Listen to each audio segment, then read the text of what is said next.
Doctor Who, The Hand of Fear, the 13th story of the 4th Doctor, is written by Bob Baker and Dave Martin and starring Tom Baker and Elizabeth Sladen. A departure for Sarah Jane Smith. Originally what would happen in this story is Brigadier Lethbridge Stewart would be moved from UNIT to the Extraterrestrial Xenological Intelligence Task Force to study UFO activities, and also killed off by steering his spaceship into a Megan kamikaze ship to prevent that ship from crashing into Earth. But Nicholas Courtney wasn't available. Martin was originally to return again as Harry Sullivan. The title of the serial was going to be The Hand of Death and The Hand of Time, but it's obviously called The Hand of Fear.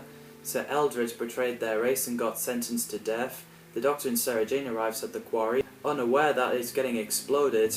Abbott tried to warn them, but it was too late. The mountain exploded. The Doctor is okay, he hurt his arm a bit, but he's fine. And Sarah Jane is unconscious, but she found a stone hand.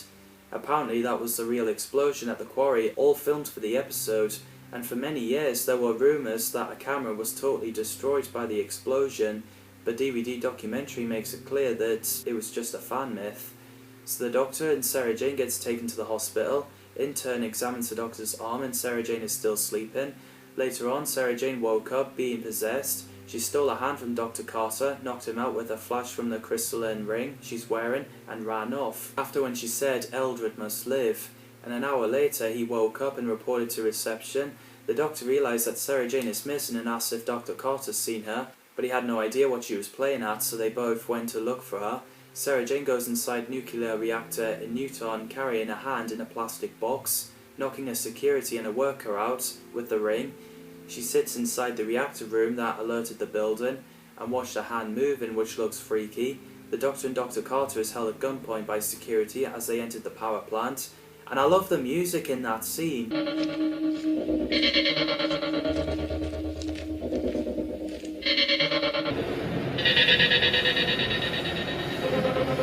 It gives me the goosebumps. Dudley Simpson has always done a splendid job. Apparently the nuclear power station was originally supposed to be the one from the Claws of Axons, but it got named to Nunton Experimental Complex instead, and it shot at Albury Nuclear Power Station in Gloucestershire. Professor Watson thinks that Sarah Jane was mental and decided to commit suicide. The Doctor and Dr. Carter went in communicating with Sarah Jane, as she keeps saying, "Eldred must live, it's the law." The Doctor and Dr. Carter went to rescue her. Dr. Carter is possessed as he picked up a spanner and tried to kill the Doctor, but he fell to his death from the stairs, which looks pretty lethal. The Doctor got Sarah Jane out, but the ring is dropped. The Doctor scans for any radiation symptoms on Sarah Jane, but she's clear. Professor Watson came in to rant, but the Doctor explains what was going on. So he gets Driscoll to pick the ring, which possessed him. They examine a hand and put it in the container. The Doctor gets an answer out of Sarah Jane as he wants to learn more about Eldred. Later on, Driscoll took the hand back out of the container as he's possessed. He knocked a worker out and ran off.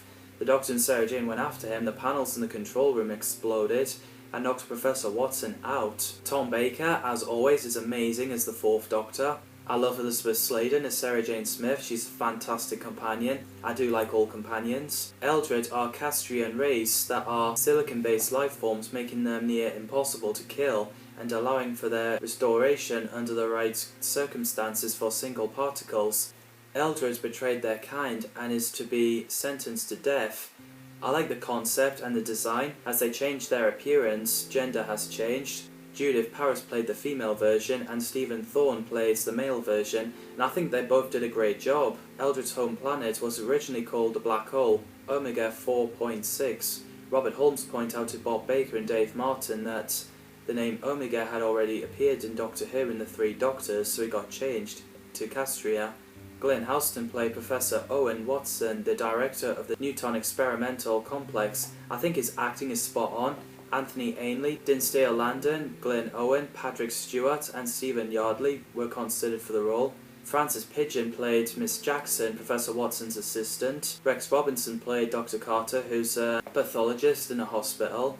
Renew Setner played Intern, who's a medical doctor. David Purcell played Abbott, who's with a crew to blow up a quarry and tries to warn the Doctor and Sarah Jane that it's about to get blown up. Ray Patterson plays Commander Zaska, a Castria working from Outer Dome 6 who detonates the obliteration module containing Eldred ordered by King Rocken, played by Roy Skelton.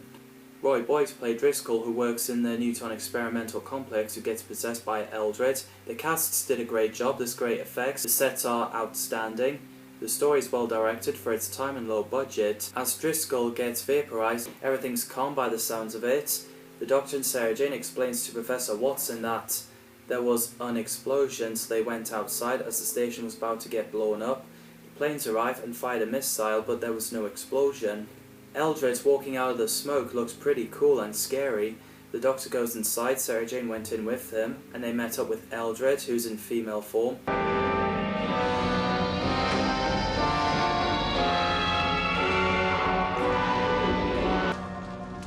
You!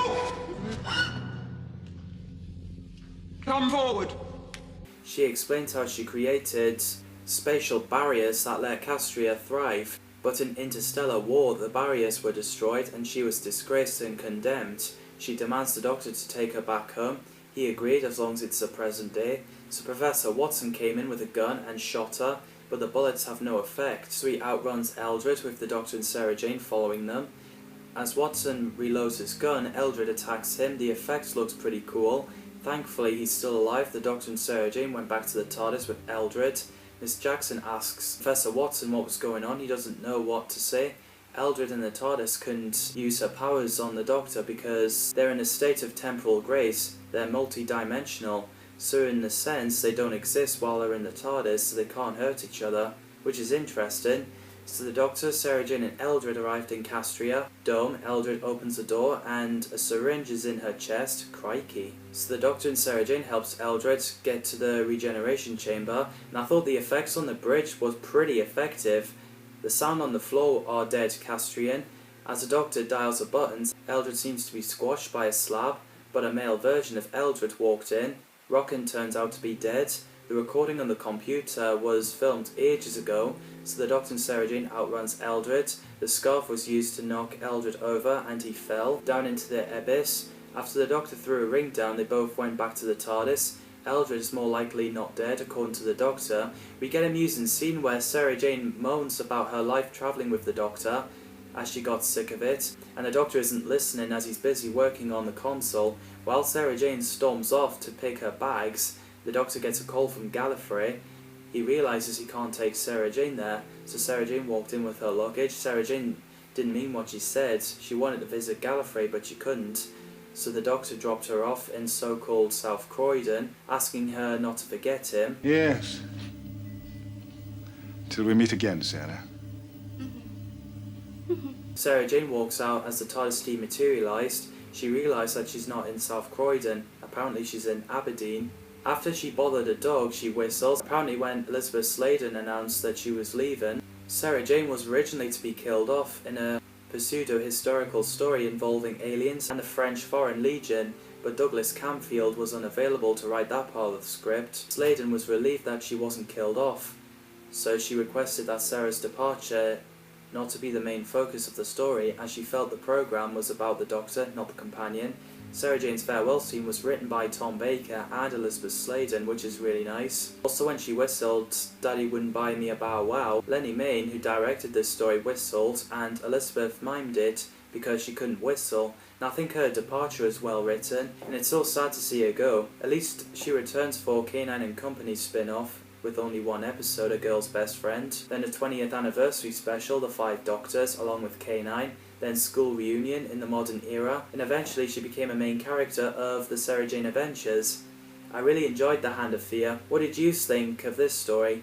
Let me know in the comments down below. Thanks for watching, and see you in the next video.